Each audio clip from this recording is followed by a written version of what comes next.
felt that it is high time that we bring to our audience another game changer. Marami na tayong na-air actually na historical dramas. Pinapakita kasi ng historical dramas ito sa Korea, yung culture nila, yung pride nila sa own history nila. Why not do it for the Philippines? Ito yung pinakamalaki. Dahil bubuhin natin yung mundo nung panahon yun. Ang laki ng battle scenes na gagawin natin. Ito ang pinakamalaki, pinakamahal na soap na nagawa ng GMA. Ginagampanan din natin yung social responsibility natin na ituro sa mga susunod na generation kung ano yung nakaraan natin. At the same time, nakakapag-impart tayo ng knowledge or about our past. Interesting siya kasi it's going to be about our history. So ganun din ang Amaya.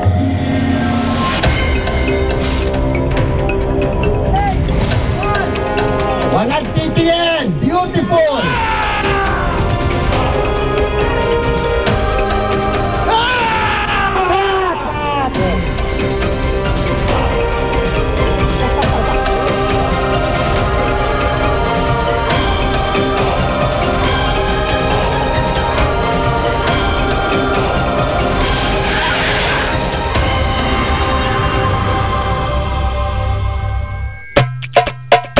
Saksi ang kalikasan, ang dagat, ang mga ilog, ang gubat sa mga magagandang kwento na nangyari sa ating bansa. Na yun ay pwedeng pagkunan ng mga pwedeng ipalabas. Dahil hitik na hitik ang mga Pinoy. Ang kwento natin, ang buhay natin, ang ating karanasan. Pero alam mo ang malungkot doon, hindi gaano na bibigyan ng pansin yan sa telebisyon o sa pelikula. Bakit kamo? Mahal nga naman. Malaki ang gastos para bigyan ng buhay ito at ipakita. Sayang naman si Cesar. Parang gusto ko naman makapanood ng ganun klaseng palabas. Nako, huwag kang mag-alala, Lenen. Meron na tayong aabangan. Dahil ilang tulog na lang, darating na ang pinaka-kauna-unahang epic serye sa telebisyon. Ang Amaya. Epic serie? Ano po ibig sabihin ng epic serie? Malaki, magarbo, walang katulad. Yan ang epic serye. Pinaghirapan, in short, grand and majestic. Ang totoo nga hindi ka talaga mauubusan ng mga dahilan kung bakit ito yata ay pinakamalaking proyekto na nagawa sa telebisyon. Action! Ito na yata ang pinakamalaking produksyon na nagawa, hindi lamang ng GMA7, kundi ang buong television industry. Mula sa budget, sa paghahanda para magawa ito, sa mismong paglikha nito at higit sa lahat, sa pagbibigay halaga sa bawat detalye na kinakailangan. Sa epic seryeng Amaya, pinagsama-sama ang tatlo sa pinakabigating personalidad sa likod ng produksyon.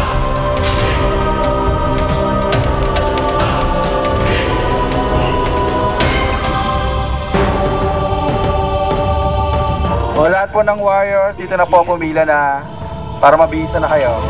10 each row. Ready? And go. 1. Isang napakalaking eksena ang kukunan ng araw na yun. Abalang-abala na ang buong production team. Tanggalin muna yung bandera para may rolyo natin. Ang production designer ng Amaya na si Rodel Cruz, lulang-lula raw sa laki ng proyektong ito. Kaya para masiguro raw niyang tama ang bawat detalyeng kailangan niya para sa production design, kinailangan daw niyang magsagawa ng maraming pagsasaliksik. So what we did was, we consulted yung sa iba-ibang museum dito sa atin, tsaka sa iba-ibang mga publications, kung ano yung Caracoa, ano yung history niya. And then, naghanap kami ng mga prints, old prints. Nag-ano rin kami on textual reference, meaning the written word lang na dinidescribe kung paano sila ginamit. And this is what we came up with. Mula sa kaliit-liitang props at mga sandatang gamit, hanggang sa life-size na katutubong bangkang pandigma, ang Caracoa. Lahat daw nakabase sa makatotohanang paglalarawan.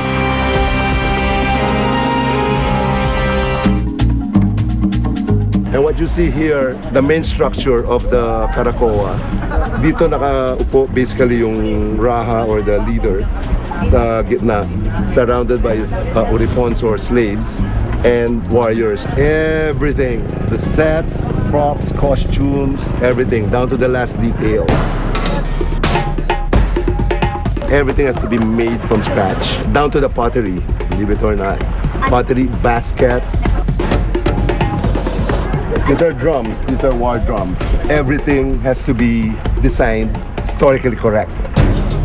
Sa paggawa at pagdidisenyo pa lang ng Karako, kulang-kulang 100 katao na raw ang nagtulong-tulong sa pagbuo nito.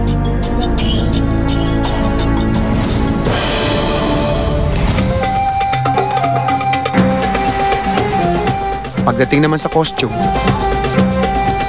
lahat ng tao ginawa ng damit, so walang damit na uulit.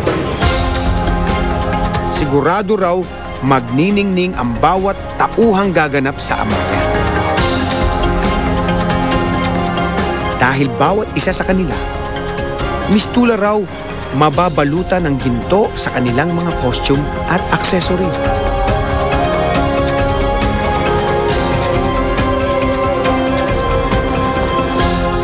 Yung mga tinatawag na tremblon, ano siya, tremblon kasi nga nagtatremble nga siya.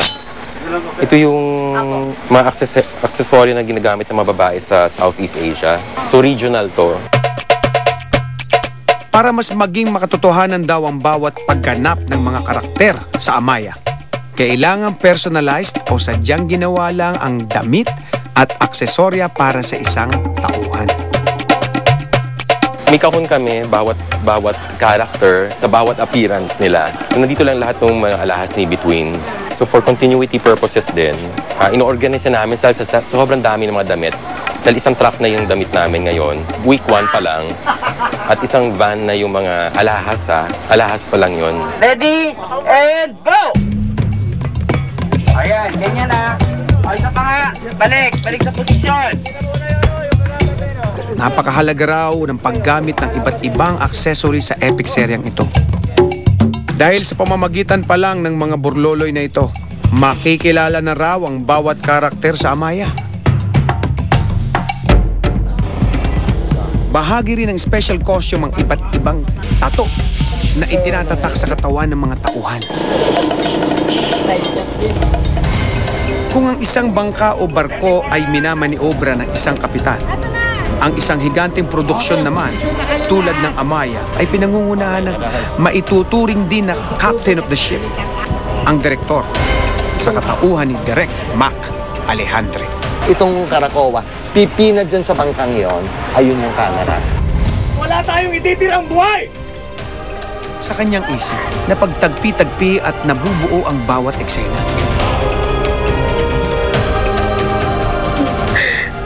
Magkikita tayong muli. Isang tusok. Maraming meeting, maraming planning, maraming napakatagal. Walang rest day. Nothing good comes easy. Sabihin mo, beautiful ang ginagawa ni Between. Nagro-roll ako. Rehearsal pa lang, madugo na ang eksena. Isushoot natin ang opening sequence ng Amaya. At ang introduction sa kanya ay via the song of an epic chantress to be played by Between Escalante.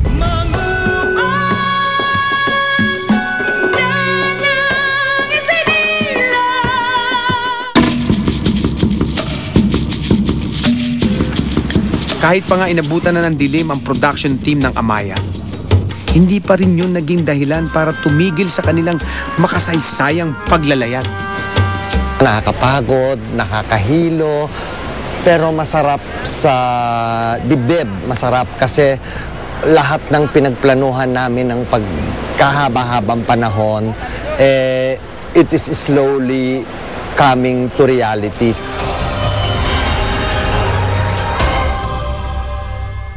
Susunod sa Amaya, The Making of an Epic. Sa pagbuklat nyo ng bawat pahina ng kasaysayan ni Amaya, iba't ibang kwento ang inyong matutunghayan. Isasalaysay sa pamamagitan ng kauna-unahang epic serye sa Philippine television.